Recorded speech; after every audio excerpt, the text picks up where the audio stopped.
Assalamualaikum warahmatullahi wabarakatuh. Alhamdulillahilladzi arsala rasulahu bil huda wa dinil haqq liyuzhirahu 'ala ad-dini kullihi walau karihal musyrikun. Asyhadu an la ilaha illallah wahdahu la syarika lahu wa asyhadu anna sayyidana Muhammadan abduhu wa rasuluh. Allahumma salli wa sallim ala sayyidina Muhammad wa ala alihi wa sahbihi wa barik wa sallim, amma ba'd. Yang saya kasihi pengurusi majlis yang berusaha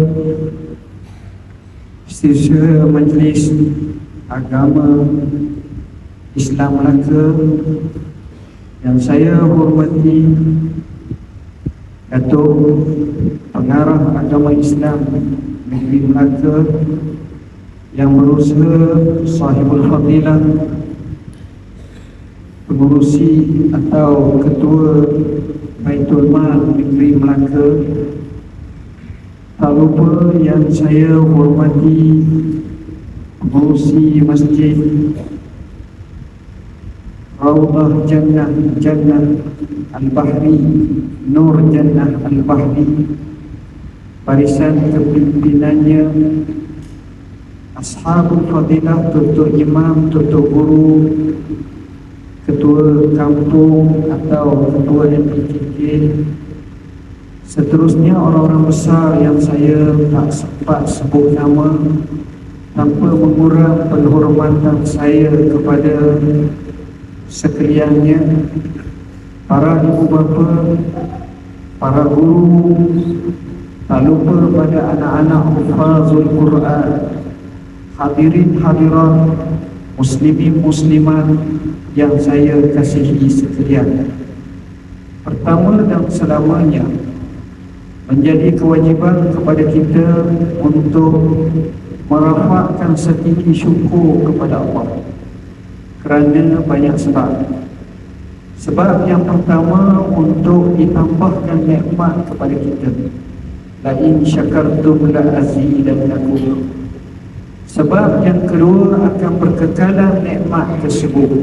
Wa bisyukri tadumun ni'am. Sebab yang ketiga, sebagai menzahirkan kehambaan di atas kurniaan Allah kepada kita, sebagaimana Rasulullah SAW bangkit di tengah malam sembahyang. Bila ditanya kepadanya oleh Aisyah radhiyallahu anha, maka jawab Rasulullah SAW, afala akunu abdan syakura, tak patut ke aku nak jadi hamba Allah yang benar-benar bersyukur. Hadirin hadirat yang dirahmati Allah, tajuk yang telah dipilih ini satu tajuk yang bagi saya cukup bermakna dan beri pentingnya untuk kita lihat dan kita tekuni, kerana kita semua mempunyai masa-masa kehidupan. Semua dalam majlis ini tak sama kehidupannya. Ada yang Allah istimewakan umur panjang, ada yang pendek, ada yang sehat, ada yang sakit. Justru kita perlu melihat agar apa yang kita lakukan mungkin memberi banyak manfaat kepada ummah.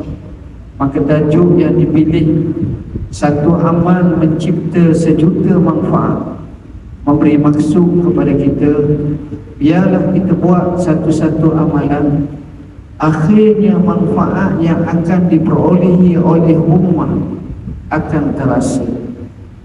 Rasulullah SAW pernah mengemukakan apakah amalan yang paling baik, ataupun manusia apabila dia buat, manusia macam mana manusia itu manusia yang paling baik. Salah satunya Rasulullah SAW menyebut satu kategori. Sabda baginda, khairun nas anfa'uhum linnas. Sebaik-baik manusia, dia banyak memberi manfaat dan paling banyak memberi manfaat kepada orang lain. Bab kata hidupnya itu menaburkan bakti, menaburkan manfaat kepada khalayak masyarakat, maka ia akan dikenang, ia akan disebut, dia akan didoakan, bahkan pahalanya berpanjangan. Justru tajuk berkenaan wakaf adalah amat penting. Tuan-tuan, sebelum saya lebarkan lebih jauh lagi, saya akan ceritakan satu kisah untuk memberi sebuah kesedaran kepada kita. Harta kita adalah milik kita. Selama mana kita milikkan harta tersebut dengan baik dan betul, maksudnya dengan halal, maka harta itu adalah harta kita. Tetapi Rasulullah sallallahu alaihi wasallam menyebut tentang harta ni ada dua. Antaranya kata Nabi sallallahu alaihi wasallam, la tazalu qadama 'abdin yaumal qiyamah hatta yus'ala an apa. Sentiasalah kedua tapak kaki ataupun dua kaki hamba pada hari kiamat berdiri dalam keadaan akan ditanya kepadanya untuk diselesaikan 4 perkara. Antaranya umurnya, antaranya mudanya, dan apabila disebut harta dispesialkan. An malihi min aina iktasabah wa fima anfaqah. Berkenaan dengan hartanya, daripada mana dia dapatkannya dan bagaimana cara dia menginfak dan menghabiskannya. Inilah persoalannya. Saya mulakan dengan satu kisah. Cerita benar zaman kita. Seorang lelaki yang sudah berusia meninggal dunia di Arab Saudi. Peliknya, dia tak ada anak, dia tak ada isteri, dia tak ada adik-beradik, mungkin mati dah tak dapat dikesal. Hartanya banyak. Kemudian qadhi di sana cari siapa yang akan diberi, nak tengok titih waris dalam bab kepusakaan ataupun bab harta pusaka, siapa yang layak. Dia cari waris-warisnya, dia dapati waris dekat tak ada. Kemudian akhirnya tengok cari usul punya usul kampungnya gini-gini, dapat 3 orang. 2 orang. Panggil 3 orang ni, tanya, awak kenal tak orang ni? Kenal lah, tapi kenal jauh-jauh. Rajin temu tak? Masa kecil hari tu je lah. Sebab dia ni orang yang percaya, orang yang hebat, orang yang kaya. 3 ni tak berapa kaya. Tahap N40 ataupun mungkin B40 tu tak kaya, biasa. Adalah sikit-sikit, boleh hidup. Akhirnya bila dah qadhi puas hati, 3 ni kenal, lalu qadhi dia pun kata, saudara sekalian, 3 orang. Orang ni dia ada harta dan dia mati, tak ada waris yang terdekat kecuali anda, dia 3 orang. Maka kami nak bagi kepada anda semua. Ni orang panggil rezeki terpijak sungguh lah. Kalau tak silap, setiap orang dapat 15 juta riyal. Riyal dengan ringgit mahal riyal sekarang, tuan-tuan. Jangan main. 15 juta. Saya rasa masjid ni tak sampai kot. Orang panggil sekelip mata jadi jutawan. Kaya. Rubah muka orang tak berapa kaya. Lainlah kalau dia jutawan dah. Orang tak berapa kaya, tiba-tiba dikayakan begitu. Allah kejut.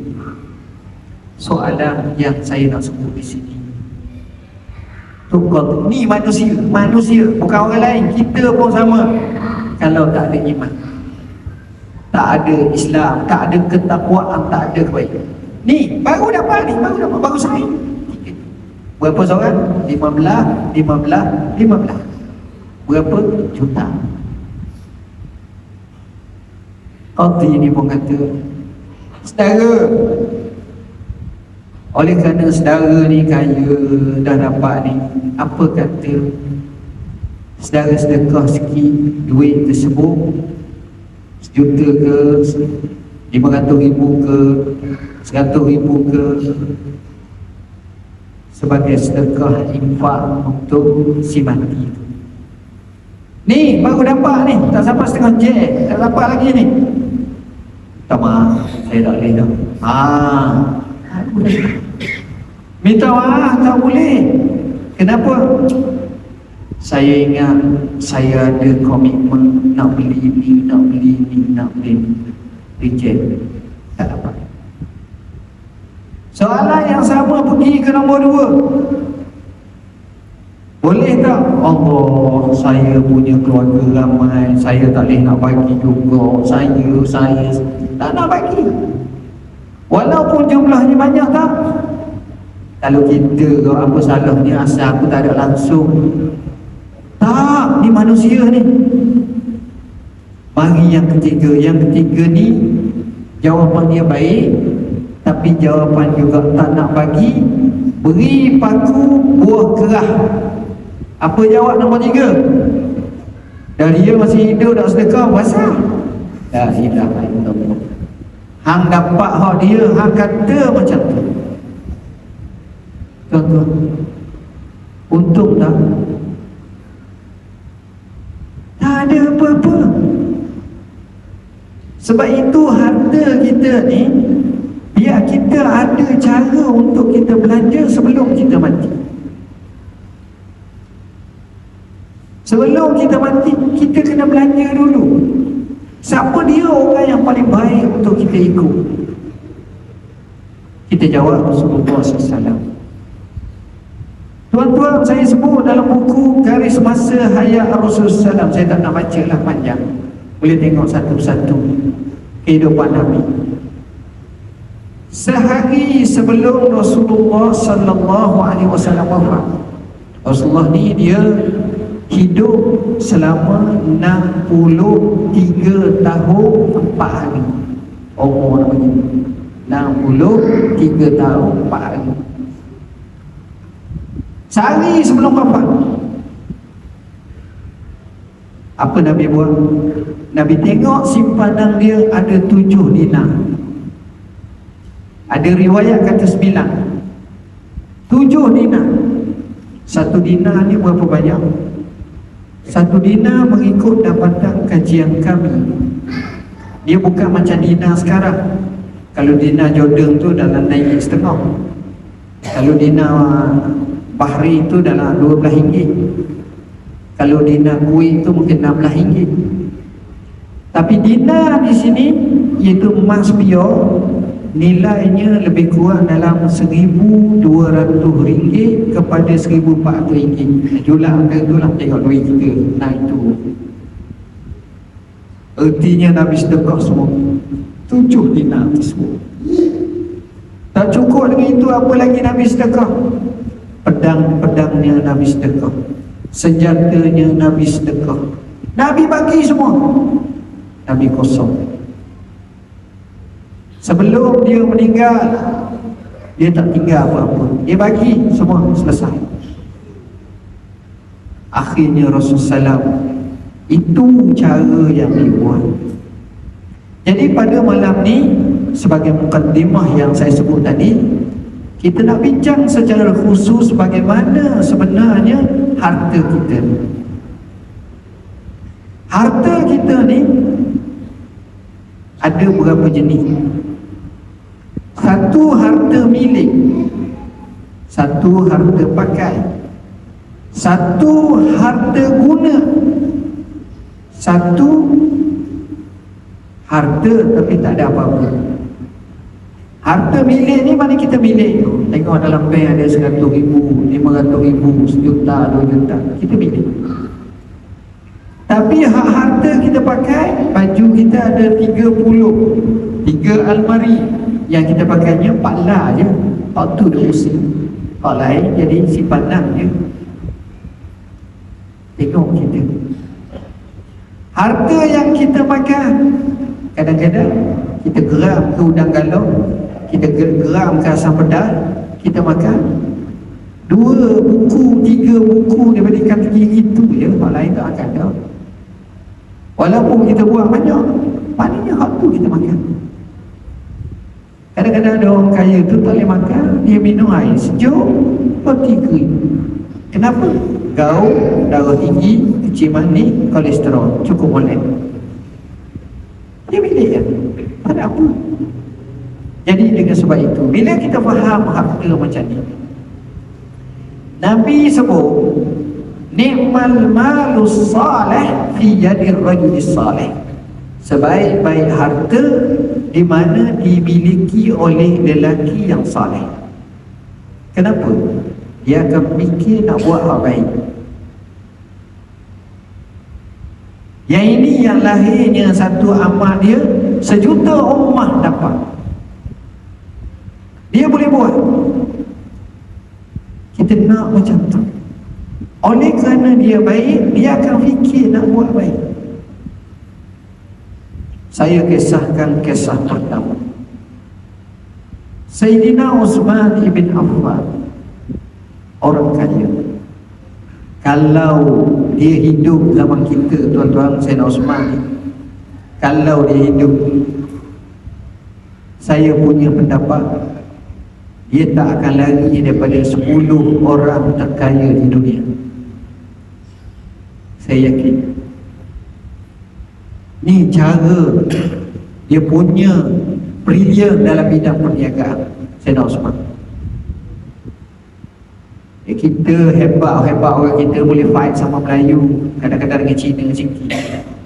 Sayyidina Uthman dia fight dengan Yahudi, menang dia. Krisis besar berlaku di kota Madinah, iaitu orang Madinah ni yang mari daripada Mekah, yang duduk Madinah, dia lemah ekonomi, dikuasai oleh orang-orang Yahudi di pasar-pasar Bani Nadir, Bani Quraizah, Bani Qainuqa, Ka'ab ibn Ashraf. Ini puak-puak ni kaya belaka.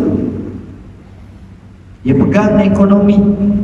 Orang Islam terpaksa melukuk di tepi gantang. Salah satu mereka pegang, hak penting juga, air. Dia ada telaga. Seorang Yahudi tu dia kaya, dia ada telaga. Sumber air orang nak bayar kat dia. Nama telaga dia Telaga Rumah, Liru Rumah. Orang Islam terpaksa menghadapi kenaikan harga yang tinggi, air yang suka nak dapat sikit, tak boleh, macam mana nak buat. Maka orang Islam mesyuarat, bincang macam mana kena boleh ambil juga lah telaga tu jadi milik orang Islam. Sayyidina Uthman yang handal dalam bab perniagaan, dia pergi dekat orang Yahudi tu. Dia kata, jom, aku nak beli telaga mu nak jual tak? Yahudi ni kata, tak nak jual. Jual lah, mu sebutlah berapa harga pun. Tak, minta maaf. Tolonglah, jual lah. Aku beli, aku sanggup bayar berapa pun. Tak. Ni tak. Tak payah. Sayyidina Uthman kata, tak, aku nak beli juga. Tak boleh. Sayyidina Uthman beri satu idea itu terperangkap dalam isu. Sayyidina Uthman kata, ginilah, kalau kamu tak nak jual sangat kepada aku, tak apa, mu jual kepada aku separuh. Bukan maknanya buat benteng, tak. Separuh maknanya Giliran aku sari, giliran abang sari, giliran aku sari, giliran abang sari. Gitu. Tu separuh tak kerak air ni. Bila dengar macam tu, dia pun datang. Bagus juga air dia ni. Kamu nak jual berapa separuh? 12,000. 12,000 dinar atau dirham, saya lupa. 12,000 nak jual. Bila nak jual 12,000, Sayyidina Osman tu bayar. Orang ni pun boleh nega, laku dia. Esokkan hari Sayyidina Osman, Sayyidina Osman panggil semua, suruh ambil air sebanyak-banyaknya untuk tampung 2 hari. Esok ayah beli ya.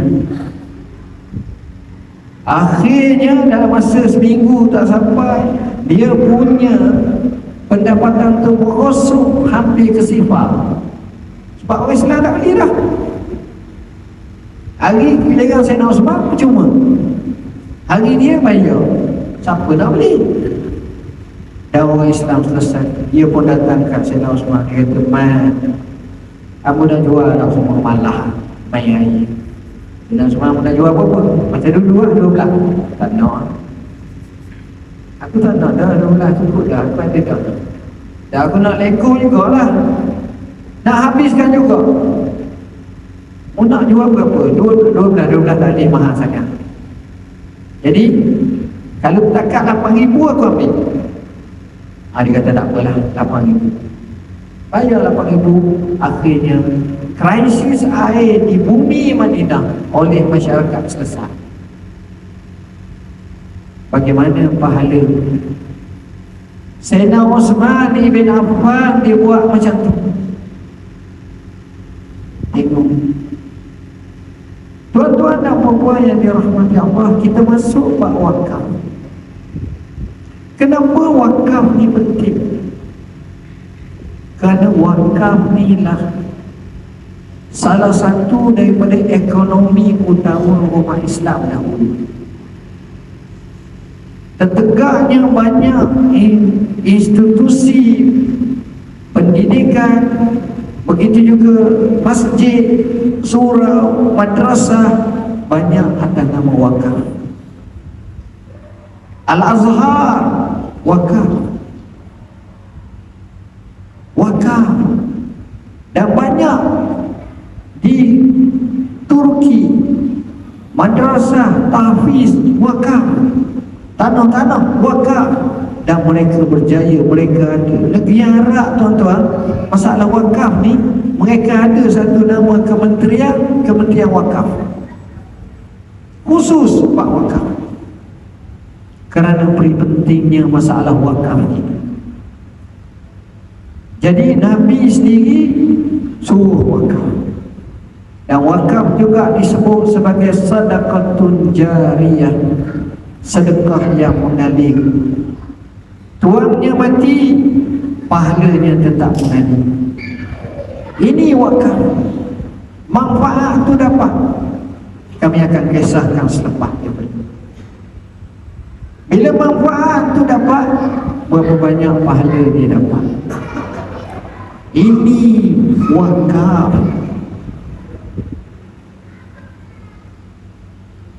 Kerana itu Nabi tekankan masalah wakaf. Firman Allah Ta'ala, "Lan tanalul birra hatta tunfiqu mimma tuhibbun." Tidak akan sampai kepada kamu, tidak akan sampai kepada kamu kebaikan, kamu tak mencapai kebaikan, kebajikan itu sehingga kamu dapat menginfakkan apa yang terbaik, apa yang kamu boleh bagi daripada apa yang kamu sayang. Wakaf.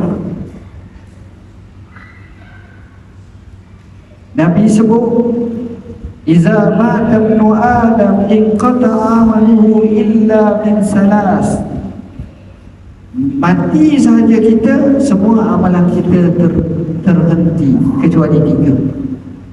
Apa dia 3? Ilmu yuntafa'u bihi, ilmu yang orang dapat manfaat dengan sebab dia mengajar. Kedua, awwaladun salihun yad'u lah, anak soleh yang sentiasa doa kat dia. Yang ketiga, sedekah jariyah, sedekah jariyah. Bila sedekah jariyah ni dia mati dah, macam telaga tadi, dia akan dipahalakan oleh Allah Subhanahu wa ta'ala. Tuan-tuan, semasa Rasulullah sallallahu alaihi wasallam sampai di kota Madinah, antara perkara yang Nabi beri kecaknaan dan prihatin, bina masjid.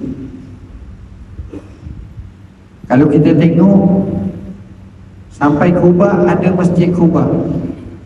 Hari Jumaat daripada Masjid Quba dia berjalan, dia telah bina sahabat lain bina Masjid Jumaat lepas tu. Sampai di Madinah, lepas duduk di rumah Abu Ayyub Al-Ansari, antara Nabi fikir nak bina masjid. Bila nak bina masjid ni, Nabi tengok antara yang Nabi nampak masjid yang Nabi nak bina adalah dekat dengan kabilah Bani Najjar. Bani Najjar ni keturunan Nabi. Macam mana pula keturunan Nabi? Nabi orang Mekah. Keturunan Nabi ni kerana atuk Nabi bernama Hashim. Muhammad sallallahu alaihi wasallam bin Abdullah bin Abdul Muttalib bin Hashim. Hashim ni dia pergi negeri ke mana? Dekat Syam. Balik singgah di Yasrib, nama lama Madinah. Berkenal dengan seorang perempuan, menikah. Hasil daripada menikah tu, dia patah balik sana, perempuan tu beranak, dapat anak tu diberi nama Syaibatul Hamd. Bila Abdul Muttalib, bila Hashim panggil adik dia nama Muaz, kalau tak silap, mungkin cari dekat Yasrib tu ada anak saudaramu, anak aku, muat balik di sini. Maka dia bawa balik. Siapa yang itu? Itu adalah Abdul Muttalib. Abdul Muttalib ni Syaibatul Ham ni apa mana? Syaibah ni dia macam ada putih sikit, macam ubat rambut dia. Ham tu putih. Bila dia balik ni, kawan ni, pak saudara ni macam tak berapa nak mengaku anaknya, tak tahu perangai macam mana. Jadi bila masuk ke kota Madinah Mekah, dia jalan ke belakang. Orang kalau tak rezeki tempat baru, dia akan ikut je. Abdul Muttalib yang muda lagi masa tu, perbuatan jalan belakang. Bila orang tanya, ni siapa? Dia kata, hamba aku lah. Sebab itu keluar daripada kalimah Abdul Muttalib. Tapi akhirnya dia mengaku tu anak saudara dia. Dan Abdul Muttalib selepas Hashim meninggal dunia, dia menjadi ketua kaumnya pula. Jadi hubungan tu lama ada. Dan bapa Rasulullah SAW juga mati di kabilah Bani Najjar ni. Abdullah balik daripada apa ni?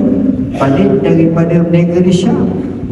Tempat dia ada satu tempat namanya Darun Nabirah. Di situlah dikebumikan Abdullah.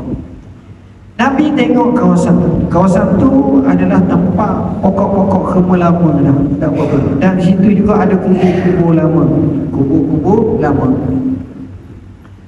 Nabi pun tengok tanah ni, Nabi kata, tanah ni kita nak lah, nak buat masjid. Masjid apa? Masjid Nabi. Tanah tu dimiliki oleh dua orang, namanya Sahal dan Suhaib. Dua-dua ni anak yatim. Bila dia tengok Nabi nak tanah dia kata, ya Rasulullah, bagi saja je Nabi. Nabi kata, tak, saminuni. Apa makna saminuni? Perhargakanlah. Bahasa kita kan tanya value, berapa harga tanah ni. Mereka tengok dengan luahnya mungkin dalam ni saja. Kalau tuan-tuan tengok, dan di tiang tu ada tulis hadza haddu Masjidin Nabawi. Besar pada rautah sikit, lebih kurang dalam 40 ke 50 kaki ke belakang. Itulah Masjid Nabi. Perharga kata harganya 10 dinar. Dengar saja 10 dinar, tuan-tuan. Abu Bakr Siddiq terus ambil poket dia, baju daripada poket dia, duit 10 tu bayar. Maka kata para ulama, wallahi tidak ada seorang pun yang datang ke kota suci Madinatul Munawwarah kemudian dia sujud satu sujud melainkan akan dipahalakan kepada Abu Bakr Siddiq. Bahasa mudahnya mana tuan-tuan? Bahasa mudah, Allah jadikan kita umur 90 tahun. Contoh 90 tahun, daripada umur 7 tahun sembahyang tak pernah tinggal, sembahyang malam tak pernah singgah. Saya rasa cukup dengan satu waktu sahaja, pahala Abu Bakar jauh lebih banyak lagi. Orang sembahyang masjid Nabi bukan 4 orang tuan-tuan. Kalau sekarang, kalau bulan Ramadan, kalau musim haji, 2-3 juta mainan je tuan-tuan. Mananya tengok dah berapa tahun dah, lebih pada 1400 tahun dah. Sebab itu tuan-tuan, jangan berkira buat wakaf. Dia tak mesti banyak, RM5, RM10 wakaf, bagi je. Tengok Abu Bakar. Saya sebut tadi kisah Sayyidina Osman, ni Abu Bakar. Hebat tak Abu Bakar? Hebat. Seorang sahabat Nabi, jarang kita dengar namanya Abu Dahdah. Abu Dahdah ni ada kes satu pokok khema. Kerana satu pokok khema tersebut, orang miskin nak minta daripada tanah orang kaya tu. Orang kaya tu tak nak bagi, Nabi diadu pada Nabi, Nabi suruh jual, tak nak jual. Abu Dahdah kata, Nabi kata, siapa yang dapat satu pokok khema ni, dia akan dapat syurga, kebun dalam syurga. Abu Dahdah ni kaya tuan-tuan, dia ada kebun yang besar, tempat strategik di Madinah, ada saluran air comel. Dia pergi dekat orang ni, dia kata, aku nak jual sekepung aku tu dengan satu pokok khema ni pun nak dah. Oh, kawan tu nak sangat. Dia pergi ke Rasulullah, ya Rasulullah, khema tu hak aku serahkan, aku wakafkan kepada orang miskin ini, ambillah semua sekali, sedekah semua sekali. Nabi dalam majlis tu kata setengah riwayat, sebut kalimah Rabiha Abu Dahdah, Rabiha Abu Dahdah sampai banyak kali tuan-tuan. Kalau Tok Wali, Tok Guru besar doa kita sekali pun kita sekembang. Nabi barakahnya tak tahu. Abu Dahdah balik ke rumah, tengok bini dengan anak-anak dia sedang main dalam kebun tersebut, suka. Dia kata, keluar semua. Kenapa? Aku telah jual kebun. Jual ke siapa? Jual kepada Allah. Anak ni bawa setakat buah khemah, dia kata, buang, ini bukan hak kita lagi nak kau. Dia ambil mulut, hak ada dalam sebiji dalam mulut, belum makan lagi tu, buang dalam tu, pulang. Tapi dia bawa apa? Syurga. Siapa kata? Rasulullah SAW. Tengok mereka sanggup buat macam tu. Ini Abu Dahdah. Kita tengok kisah yang lain lagi. Bagaimana Uthman ibn Affan dalam perang Tabuk, Nabi menyiapkan satu pasukan ketika sukar hidup. Nak buat satu pasukan tentera ni tuan-tuan lain. Tuan-tuan tengok dah, Hamas lawan dengan Israel, rejim Zionis. Semoga Allah kalahkan mereka. Allah menangkan umat Islam, insyaAllah. Selamat daripada penyakit, bala dan seumpama. Dia lancar tu satu peluru, katakan 4,000 ke 10,000 ke 100,000 ke, hak tu kata kih tu dekat 1 juta. Nak kih tu orang Israel tu tak sekira lah berapa banyak. Dia bukan macam helikopter mainan tak. Oh, tengok. Jadi nak sedia pasukan tentera ni banyak. Sayyidina Osman sediakan dengan kuda, dengan pelana, dengan pedang, dengan sekian. Nabi tengok Sayyidina Osman buat macam itu. Nabi kata apa? Ma darra Osman ba'da hadzal yawm. Osman tidak akan mudarat lagi selepas daripada ni. Apa makna? Bahasa kasarnya, Sayyidina Osman ahli syurga. Walah apa-apa, kita tak jadi ahli syurga pun gaya macam ahli syurga, tapi perangai lain. Itu kita. Ni Sayyidina Osman. Nabi sebut dah macam tu kerana jasanya besar. Ada satu riwayat saya baca nak cerita hebatnya Sayyidina Osman. Dikatakan masa tu zaman Sayyidina Umar berlaku dipanggil Amul Maja'ah, tahun kemarau. Jadi orang lapar ramai, susah. Ekonomi barang ni. Dalam keadaan kesibukan seperti itu, datang berbondong-bondong unta Sayyidina Osman, syarat dengan makanan semua sekali. Maka peraih pun wangi. Tanya Sayyidina Osman, berapa nak jual? Sayyidina Osman kata, nak berapa? Kawan ni kata, aku boleh bayar 1/10. Mana kalau 10 ringgit 11 riyal contoh. Tak. Hak ni kata 1/4. Tak. Hak ni kata 1/3. Tak. Hak ni kata 1/2. Tak. Hak ni kata 1/1. Tak. Hak ni kata naik lagi. Tak. Setiap kali mereka offer lagi tinggi. Kalau Sayyidina Osman nak, dia terkaya dah. Sayyidina Osman selalu kata, ada lagi offer lebih baik, ada lagi offer lebih baik, ada lagi. Kawan ni terkejut, macam mana offer lebih baik? Lalu Sayyidina Osman kata, offer yang lebih baik Allah Subhanahu wa ta'ala berfirman, masalul ladzina yunfikuna amwalahum fi sabilillah kamasali habbatin ambatat sab'a sanabil fi kulli sumbulatin mi'atu habbah wallahu yudha'ifu liman yasha' wallahu wasi'un alim. Seumpama orang yang infak pada jalan Allah, macamlah dia tanam sebiji benih padi, letak dalam sebiji, dia tumbuh pokok satu benih. Peliknya pokok ni tumbuh cabang daripada pokok tu 7 cabang keluar buah 7 tangkai. Setiap tangkai itu pula 100.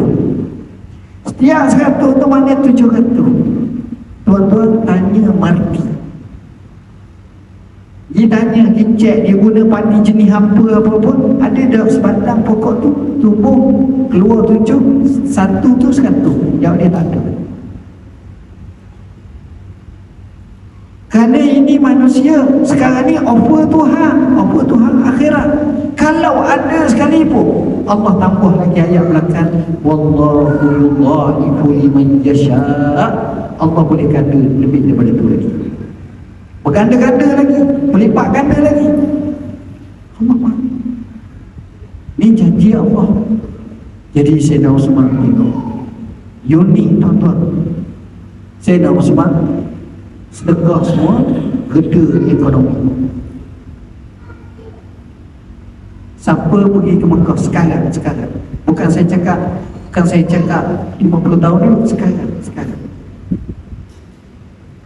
Tuan-tuan di Madinah, tuan-tuan akan tengok di belakang Masjid Nabi itu dia ada hotel. Ini lapis pertama. macam overall, macam taibah, ni mahal ni, macam ada. Lepas tu ada lapis kedua, hotel besar-besar, mahal juga. Kemudian ada lapis ketiga, sampai ke 4 dan ke 5 lapis, panjang no. Saya ingat lapis ketiga ataupun lapis keempat. Ada hotel besar macam ni, besar lagi, Hotel Sayyidina Osman. Kalau tuan-tuan balik nanti cuba tengok dalam YouTube harta wakaf Sayyidina Osman. Kalau tak silap, setiap tahun pengurusan buat tentang harta dia tak kurang dapatan lebih daripada 50 juta dolar, yang semuanya diinfakkan fi sabilillah.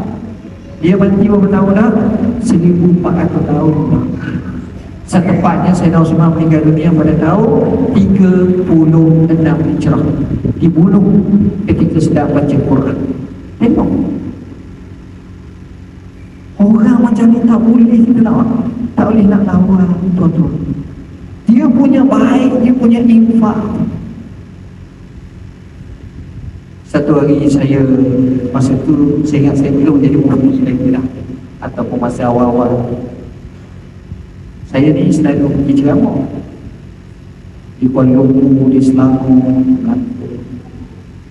Satu tempat tu saya pergi kat Sungai Pencana. Saya pergi sampai awal tu musim pun mengajarkan saya, ajak saya makan, minum, cakap. Dia kata, tu tahu tak masjid ni? Dia kata, tahu. Masjid ni unik. Macam mana unik? Masjid ni diwakafkan oleh seorang. Orang ni dia kaya, dia wakaf tanah, dia wakaf masjid. Dalam keadaan usianya tua, uzur, masa nak tentukan ahli kiblat, orang jemput dia nak baca doa lah. Dia datang dengan apa, tuan-tuan? Dengan ambulans, pakai oksigen, baca doa. Dia dengar air mata mengalir. Masjid siap, dia mati. Sekali pun tak selesai, orang datang bayar masjid. Anak dia mengambil legasi itu, tiap-tiap tahun, tiap-tiap 2-3 bulan ke berapa bulan sekali, untuk sedekah, infak fisabilillah untuk ayah dia. Kadang-kadang bagi 20,000, 30,000, 40,000 untuk masjid. Berapa banyak pahala dia dapat, tuan-tuan. Tapi kita jangan ikut macam dia. 10 sen ke RM1 ke kita buat pun tetap kita pahala selama mana wakaf. Sebab itu Nabi sebut apa? Dalam 3 riwayat. Riwayat yang pertama Nabi kata, man bana lillahi masjidan banallahu lahu baitan fil jannah. Riwayat kedua menyatakan, man bana masjidan lillah banallahu lahu baitan aw qasran fil jannah. Riwayat ketiga menyatakan, man bana lillahi masjidan walau kamafhasi qutatin banallahu lahu baitan fil jannah. Apa makna? Lebih kurang makna sama. Siapa yang binakan Allah masjid, Allah bina istana dalam syurga. Istana ada tapi orang tak ada, mana boleh? Kena ada lah orangnya. Maknanya kalau rumah pun dah ada, layak dah masuk. Kerana itu amalan soleh. Dah banyak mana dalam hadis yang terakhir saya baca tadi, Nabi sebut walau kamafhasi qutatin. Apa makna mafhasi qutatin? Mafhas qutah maknanya walaupun sebesar sarang burung ciok hak kecil.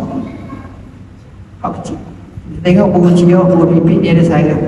Besar tu je, mudah amat. Kerana Allah akan bina pada kamu dalam syurga. Alhamdulillah, tuan-tuan, di muka bumi ini, termasuk di Malaysia, termasuk di luar negara, ramai orang infak fisabilillah di masjid. Saya pergi ke Bahrain mungkin 6 bulan lepas. Jadi ramai orang Melayu Bahrain mari kat saya, kita pergi sembahyang di masjid. Buat saya berita tazkirah sikit. Dia kata, ustaz, di sini ada seorang tu perempuan, dia sedekah dalam 4 juta Bahrain. untuk bina masjid. Dia seorang 4 juta macam saya katakan tadi kali 11, jadi 44 juta masjid. Allah bagi wakaf semata-mata kerana Allah. Tuan-tuan, ni peri pentingnya kita tengok. Sebab itu hala tujuh wakaf kena tengok betul-betul. Berjayanya orang kalau sistem wakaf tu dapat. Al-Azhar yurannya paling murah, bukan macam tak ada yuran. Pergi belajar je, daftar je, adalah sikit kena berapa tu, itu tak ada. Lebih murah daripada mana-mana universiti di Malaysia kau kerja. Al-Azhar sebab dibina atas dasar wakaf. Wakaf asalnya. Jadi di situ kita tengok peri pentingnya kita tengok. Tuan-tuan, sebuah negara ataupun kecil lagi sebuah kampung, kalau di negeri Arab, saya pernah pergi di negeri Arab, di Syria pun saya belajar juga.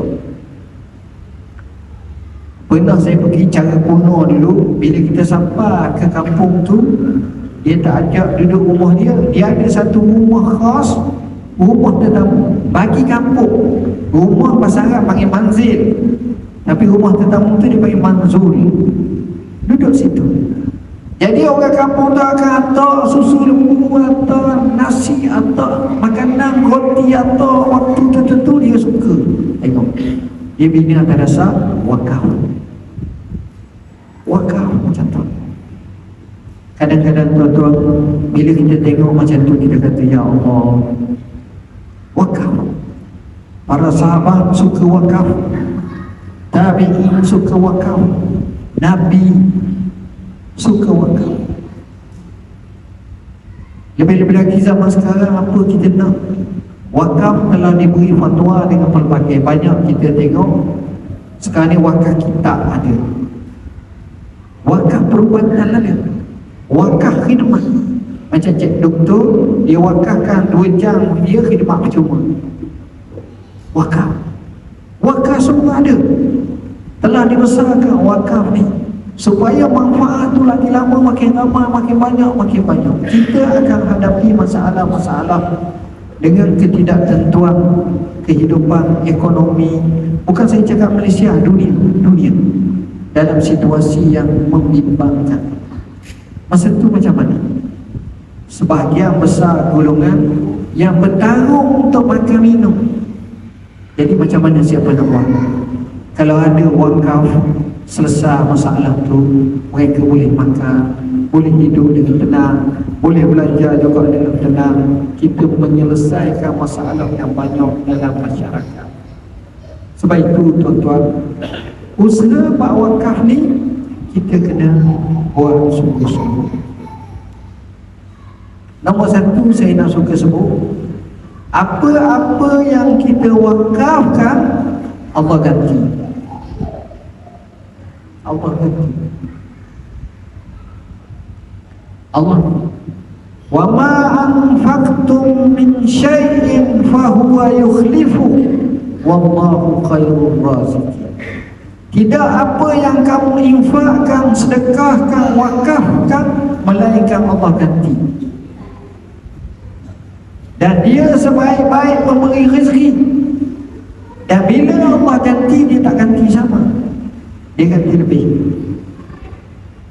Sayyidina Ali radhiyallahu anhu, satu hari Sayyidina Ali ni, dia duduk, datang orang susah. Dia kata, ya Ali, minta tolong lah. Minta tolong apa pula? Saya tak ada duit, saya nak mati, nak ni. Saya dari pagi Hasan pergi rayak ke mak tu, ada berapa duit? Mak saya Hasan ni, Fatimah beritahu ada 6 dirham sahaja. Itu pun awak makan le, buat simpan le. Saya Nabi kata kepada Hasan, rayak ke mak, apa pinjam lah, apa minta lah. Orang minta ni bantuan, kita bagilah. 8 dirham, 6 dirham saja Allah ganti, kata Sayyidina Ali. Fatimah puteri Rasulullah, bagi semua. Kawan ni pun bagi kat dia. Bila bagi dia, dia ucap terima kasih. Sayyidina Ali pun termenung. Macam mana Allah makan? Dalam keadaan macam itu, datang seorang bawa unta. Dia kata, ya Abul Hasan, saya nak jual unta ni, nak beli tak? Sayyidina Ali kata, nak beli, tapi tak nak bayar cash. Pinjam beli dulu boleh lah, tapi hutang lah, seminggu 2 minggu aku bayar. Okey lah, kalau kau nak aku serahkan kau. Mau nak berapa harga? Unta. Sayyidina Ali kata, kalau ni aku berani 140 dirham. Berapa? 140 dirham. Oh, dia kata saya, okey, aku setuju. Okey, minggu depan 2 minggu lagi bayar. Okey, Sayyidina Ali kata okey, akak jawab ni selesai. Sayyidina Ali pun tambahlah unta dia beli tapi masjid ke apa ke, dia duduk di masjid. Tiba-tiba datang seorang lain mari. Unta siapa ni? Saya kata, unta apa? Boleh nak jual ke apa? Letu je. Orang tu tak ada lah. Letu. Saya kata, kalau kena harga boleh jual. Mau nak berapa? Kawan dia kata 200 dirham. Saya kata, okey, pakai jadi ya. Tu bayar 200 dirham. Bila bayar Sayyidina Ali pun bayar kat orang tu berapa? 140 dirham.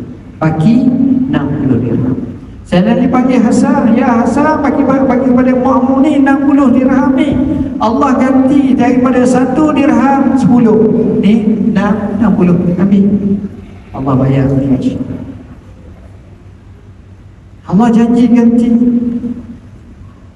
Dan peliknya kadang-kadang Allah tak ganti dengan tu. Allah ganti dengan kesihatan. Dia jadi sihat. Satu ulama namanya Syekh Hassan, orang Mesir. Dia pernah cerita kisah seorang hartawan, orang kaya di Mesir yang meneka international. Dia pergi ke Barat ataupun Eropah ataupun Amerika. Tengah-tengah ni dia sakit.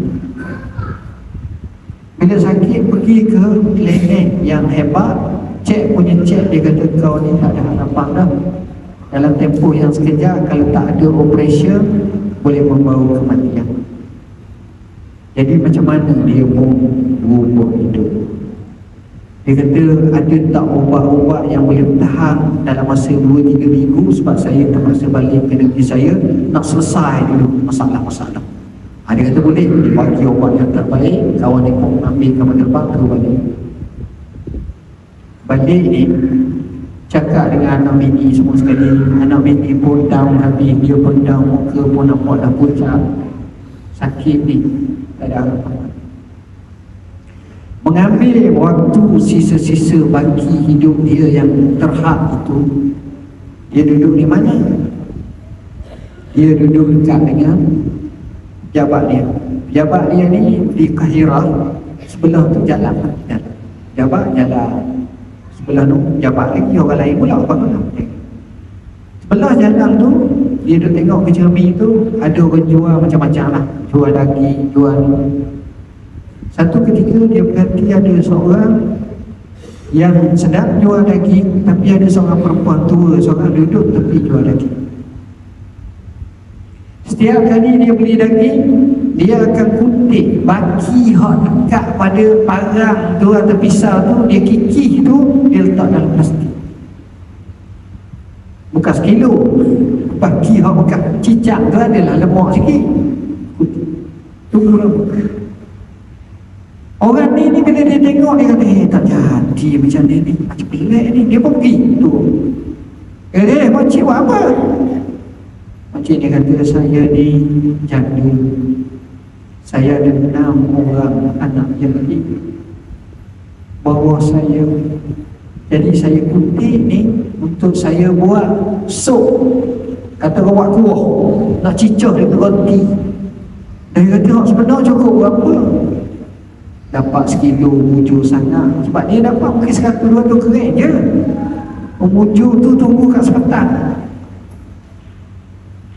Kata orang ni, okey, bagi dia setiap kali dia datang 2 kilo daging, bukan tulang, daging. Ni pejabat saya tu, lanjut, ambil duit. Dia akan dia datang 2 hari sekali ke 3 hari sekali ke, 2 kilo bagi. Dia tahu orang kawan ni dah ada apa, bayar cash, bukan hutang je kau, dia kaya. Tuan tahu apa berlaku? Perempuan ni tak semena-mena rebah, jatuh lembek duduk dalam keadaan seperti duduk macam tu, angkat air mata meleleh, dah menangis akak kepada Allah, ya Allah tolonglah, berilah segala hajatnya ya Allah, menangis sungguh, berilah kepadanya. Dia tak tahu orang ni nak pakai apa-apa, dia doa sungguh-sungguh. Sudah dia dengar, dia sendiri pun terharu, dia pun kita balik sampai cepat dia rasa lain macam tubuh dia. Kawan-kawan dia ataupun kani-kani dia tengok muka dia merah, dulu pucat macam. Akhirnya dia pun balik dia ceritakan isteri dia, anak dia. Isteri dia tengok betul ada Allah semua sekali ni, pakai doa lagi. Kemudian dia rasa raguh dah nak ayam dia. Dia kata dah, dia pergi cek doktor kata tak ada apa. Dan nak pergi tak di barat tu, gila sebab janji dah. Pergi tengok sebelum operasi, dia akan buat cek untuk ni, tengok kosong, tak ada apa ada tak ada kesan pembedahan apa, ajaib ni sedekah. Ya wow mardah bisadaqah, kata Nabi, hendaklah kamu rawat orang sakit di kalangan kamu dengan sedekah. Jadi sama dengan wakaf. Dan wakaf ni tuan-tuan sebenarnya aset akhirat kita. Kita sedekah sikit. Sayyidina Aisyah datang seorang perempuan Yahudi tua, miskin, minta Sayyidina Aisyah minta bantuan. Sayyidina Aisyah tengok-tengok ada khema sebiji ataupun 2 biji, bagi ke. Perempuan tua Yahudi ini berkata, semoga Allah selamatkan kamu daripada azab kubur. Aisyah terkejut, ada pula perempuan Yahudi cakap dengan aku. Bila Rasulullah pulang, dia pun cerita. Nabi jawab, azabul qabri haqqun, azab kubur itu benar. Jadi tuan-tuan, dengan sebab sedekah tu, maka benarlah boleh selamat. Bukan sekadar azab kubur, azab api neraka. Mana dalil sabda Rasulullah SAW, ittaqun nar walau bisyikki tamrah. Kamu takutlah api neraka walaupun sekadar hanya secubit buah kurma. Buah kurma ni kita ada sebiji, orang nak minta, kita ambil sebiji, mu ambil sikit, aku ambil sikit. Secubit banyak tu, Allah, bukanlah 3 biji, sebiji tu pecah lagi kurma tu, Allah akan selamatkan daripada api. Jadi bagi saya, apa yang dibuat oleh Majlis Agama Islam dengan saham wakaf sebagai contoh pembinaan masjid di Pulau Besar Melaka ataupun di tempat-tempat lain di sini, begitu juga ia merupakan cara yang terbaik untuk kita bagi menambahkan koleksi pahala. Saya sebut dalam buku hadis 40 banyak kelebihan orang sedekah. Sampai orang miskin kata kepada Rasulullah, ya Rasulullah, zahaba ahlud dusur ilal jannah. Orang-orang kaya belenggang dapat masuk syurga sebab dia boleh sedekah, kita tak boleh apa-apa. Nabi kata, kamu macam dia juga. Kalau kamu banyak zikir subhanallah, alhamdulillah, Allah akbar. Kecuali orang kaya juga sebut, barulah dia. Kita tengok dalam Quran, saya sebut macam mana dalam Quran, kelebihan baca Quran apa semua sekali.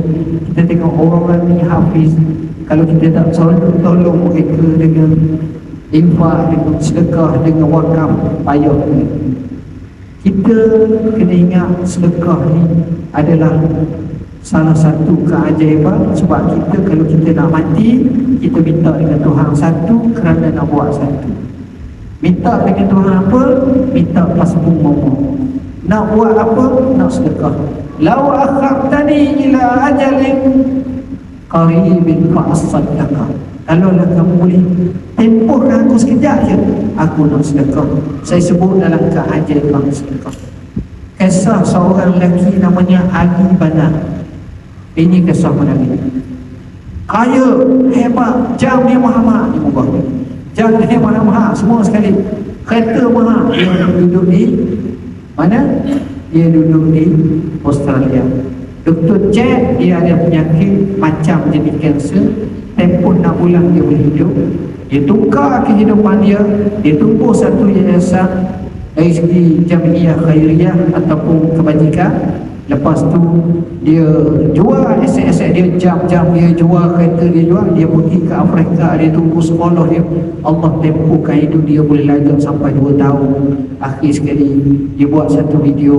Dia kata, jika sekiranya kamu tengok waktu, mau tengok aku cakap ni, aku sudah tidak ada, dan dia meninggal dunia. Tapi jasanya walaupun hanya kurang daripada 2 tahun tu, dia boleh pick up buat kebaikan yang luar biasa. Namanya apa? Ali Bana. Cek dalam YouTube Ali Bana, kisah dia luar biasa. Orang macam sedekah, infak. Ada seorang kaya di Saudi. Saya rasa dia antara orang yang terbanyak untuk wakaf dan infak. Dapatan menunjukkan dia wakaf dan infak, kalau tak silap, sebanyak 16 bilion dolar. Kita setiap tahun kerajaan Melaka bentang bajet belanja awal sebilion pun tak sampai. Itu ringgit Malaysia. Ini 16 bilion dolar. Dia ada satu kebun besar dekat 200 hektar kebun. Kebun apa? Kebun khemah. Kebun khemah ni setiap tahun dituai berapa banyak itu wakaf semua. Saya sebesar pada kampung ni, dekat dengan satu daerah Melaka tu, itu luarnya banyak ni. Orang-orang macam ni kita tengok luar biasa. Dan saya boleh kisahkan banyak. Dalam buku ni pun saya kisah banyak. Ada seorang kisah saya sebut dalam buku ni. Seorang pakar perubatan daripada Saudi pergi ke Morocco. Sampai di Morocco, ini gaji dia hantar untuk buat ni buat rawatan orang. Nama dia Dr. Khalid Jubair.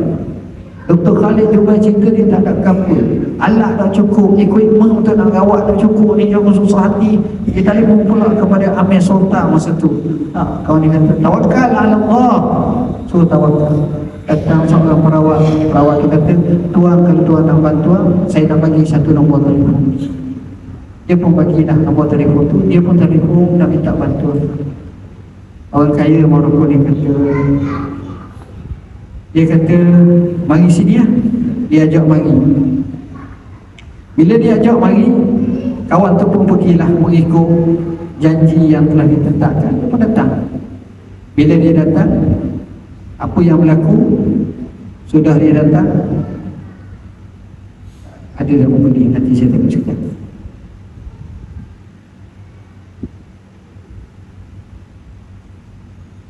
Okey.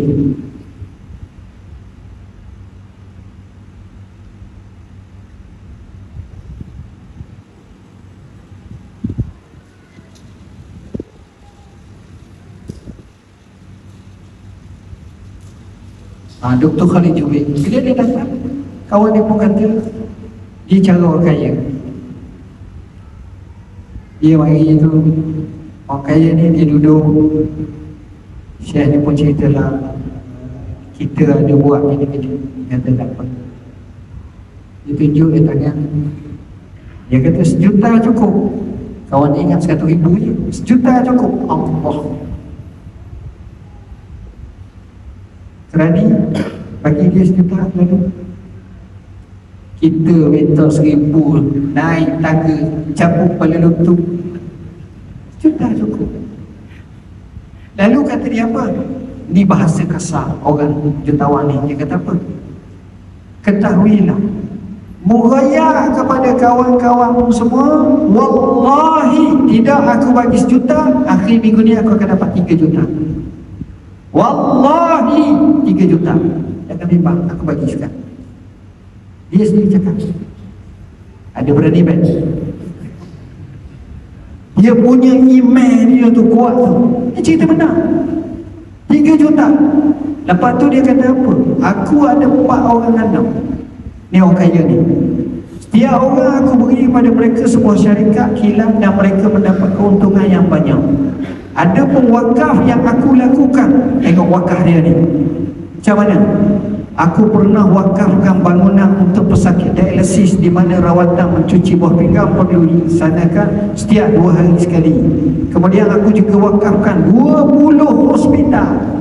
Satu pun tak tahan, 20 hospital untuk dijadikan sebagai pusat rawatan. Begitulah yang aku lakukan dan semua ini adalah rezeki yang Allah bagi kepada aku. Itu satu. Banyak lagi kisah. Nak banyak beli ya, mudah belakang. Saya pun nak cakap nak cerita. Cuma tuan-tuan, bila saya sebut kisah-kisah macam ni, bab wakaf ni, saya minta lah kita sama-sama gerakkan. Dan Majlis Agama Islam boleh buat satu senarai pendapatan wakaf. Bukan sekadar wakaf sahaja kita banyakkan, yang paling penting kita kembangkan, biarkan, maknanya jana pendapatan. Saya boleh kisah banyak tapi masa tak sempat dah. Saya janji dengan ni dekat pukul 9 saya akan berhenti dan saya mohon maaf sebab saya ni hari ni macam ZZ KM hari ni gini. Jadi saya pun dalam keadaan ada lagi beberapa urusan esok hari daripada awal pagi. Jadi saya minta izin dan saya ucap sekali lagi tahniah lah pada Majlis Agama Islam, pejabat agama, masjid di sini, jawatan kuasanya, semua sekali lah orang sini. Jazakumullahu khairan jazak. Saya yakin kita akan berjaya menjadikan insan yang terbaik, bahkan mewujudkan sistem wakaf yang terbaik di Melaka ini. Siru ala barakatillah wa faqakullah wa saddadakum. Sekian, wassalamualaikum warahmatullahi wabarakatuh.